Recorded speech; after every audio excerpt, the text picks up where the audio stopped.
Welcome to TV7. Disclaimer: our videos are based on rumors, allegations and speculation. Our sponsors have nothing to do with the context of the content we produce.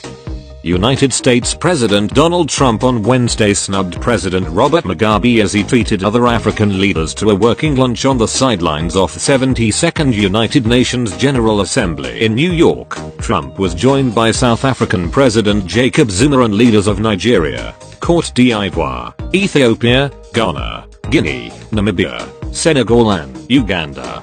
It was not clear whether Trump, who was on Thursday attacked by Mugabe during his speech to the General Assembly, had overlooked Zimbabwean leader as a result of the long-standing frosty relations between Washington and Harare, or it was for other reasons. The US slapped Mugabe and members of his inner circle with sanctions over human rights violations and lack of rule of law.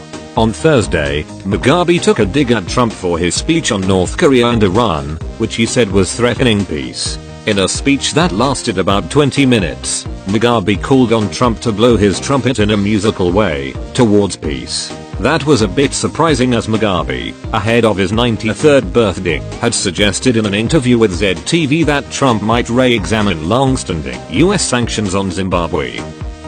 When it comes to Donald Trump, on the one hand, talking of American nationalism, well, America for America, America for Americans on that. We agree, Mugabe said, adding Zimbabwe for Zimbabweans. Trump's snub of Mugabe was the third time in 3 years that the 93-year-old has suffered such an embarrassment at the hands of a sitting American president. In 2014, former President Barack Obama did not invite Mugabe to a landmark Africa Investment Summit held in Washington, where nearly 50 heads of state took part in the two-day event, which sought to widen trade, development and security ties between America and Africa. Mugabe and leaders of Egypt, Sudan and Madagascar were excluded from the summit. At the time, Mugabe was African Union All-Rust Vice President and incoming chairperson of Southern African Development Community SADC.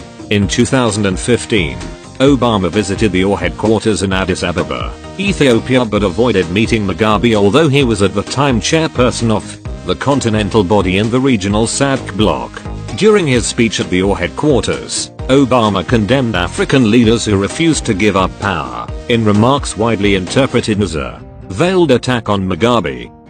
Africa's democratic progress is also at risk when leaders refuse to step aside when their terms end. No one should be president for life, he said.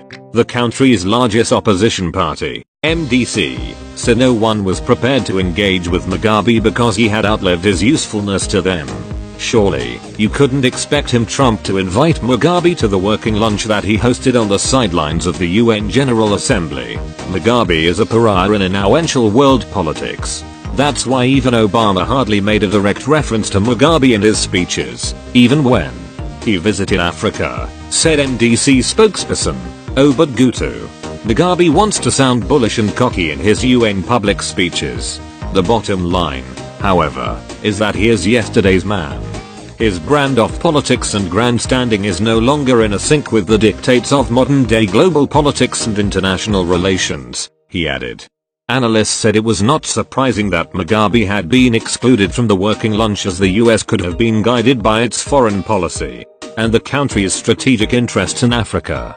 And there are a host of US institutions that determine this. That Mugabe is off silly under targeted sanctions means the snub is not surprising.